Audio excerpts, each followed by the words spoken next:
इस वीडियो में हम जिस ड्रग का रिव्यू कर रहे हैं उसका नाम है मेथएम्फेटामीन।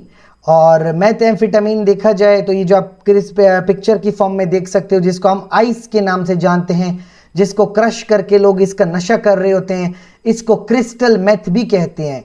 लेकिन हम इसको एज अ ड्रग पढ़ रहे हैं, एज अ मेडिसिन, जिसका नाम है डेसॉक्सिन। डेसॉक्सिन इसका ब्रांड है, जिसके अंदर मेथएम्फेटामीन आती है और ये कुछ बीमारियों को ठीक कर सकती है।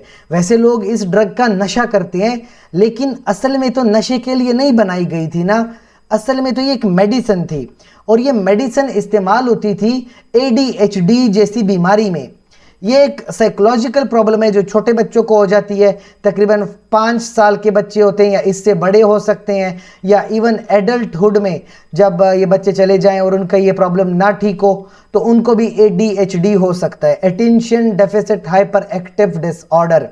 कभी कभी छोटे बच्चों को हमारी तवज्जो चाहिए होती है, अटेंशन चाहिए होती है, और अगर आप अपनी मसरूफियत की वजह से उन छोटे बच्चों को अटेंशन नहीं दे पाते तो फिर उनको ये साइकोलॉजिकल प्रॉब्लम हो जाती है।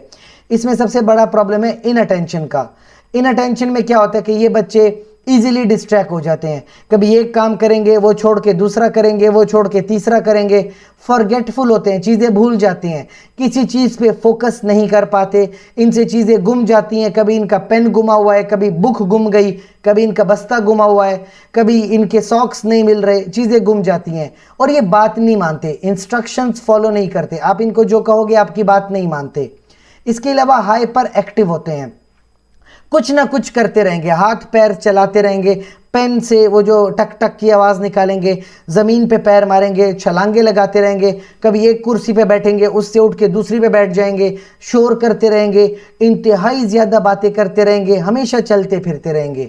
और तीसरा मसला है इम्पल्सिविटी, नतायज के बारे में नहीं सोचते। आप इनसे कोई बात करोगे ये उल्टा आपके मुंह पे उसका जवाब दे देंगे। इसके अलावा कोई और बंदा बात कर रहे उसको इंटरप्ट करके बीच में अपने बात घुसा देंगे, अपनी बात कह देंगे, और नतायज की फिक्र नहीं करते। यानी कुछ भी बोल देंगे और ये नहीं सोचेंगे कि इनकी बात का क्या अच्छा या बुरा नतीजा हो सकता है। तो ये एक साइकोलॉजिकल प्रॉब्लम है जिसको ADHD कहते हैं। और जैसे हमने बात की, डेसॉक्सिन या मेथएम्फेटामीन इस बीमारी में इस्तेमाल हो सकती है, इस बीमारी को ठीक कर सकती है। मेथएम्फेटामीन का काम होता है कि ये आपके ब्रेन में नॉरएपिनेफ्रिन के लेवल्स को बहुत ज़्यादा बढ़ा देता है, जिससे आपका ब्रेन थोड़ा अच्छा वर्क करने लगता है। तो देखा जाए ADHD में तकरीबन 6 साल से जो लोग बड़े हैं या 6 साल के हैं, 5 मिलीग्राम की ड्रग जो है वो दी जा सकती है सुबह में, शाम में, या पर वीक 5 मिलीग्राम से ड्रग को इंक्रीज़ किया जा सकता है, डोज को बढ़ाया जा सकता है। मैक्सिमम डोज एक दिन में 25 मिलीग्राम या इससे कम की डोज रखी जाती है। इसके अलावा क्योंकि इस ड्रग की वजह से एनोरेक्सिया हो जाता है, यानी भूख नहीं लगती तो वेट लॉस होता है, तो आप इस ड्रग को ओबेसिटी में भी इस्तेमाल कर सकते हो। मोटापे को ख़त्म करने के लिए भी ये मेडिसिन इस्तेमाल हो सकती है। क्या? क्योंकि इसकी वजह से भूख नहीं लगेगी, खाना नहीं खाओगे तो मोटापा थोड़ा कम हो जाता है। तो 5 मिलीग्राम तक की डोज को इस्तेमाल किया जा सकता है मोटापे में। लेकिन याद रहे, क्योंकि ये ड्रग भी आपके डायरेक्टली ब्रेन के ऊपर काम करती है, तो अगर कोई ऐसी ड्रग इंसान ले रहा है जो भी ब्रेन पे काम करे, जैसे मोनोअमीन ऑक्सीडेज इनहिबिटर है, ये ड्रग होती है सेलेजिलिन। अगर कोई इंसान सेलेजिलिन या रेजेजिलिन या इस तरह की कोई मेडिसिन इस्तेमाल ऑलरेडी कर रहा है तो फिर वो इसके ऊपर ये डेसॉक्सिन इस्तेमाल नहीं करेगा। इसके अलावा अगर किसी को हार्ट का मसला है, ब्लड प्रेशर का मसला है, तो वो इस मेडिसिन का इस्तेमाल ना करे। ECG में कोई मसला आ रहा है तब भी मेडिसिन को इस्तेमाल ना करे।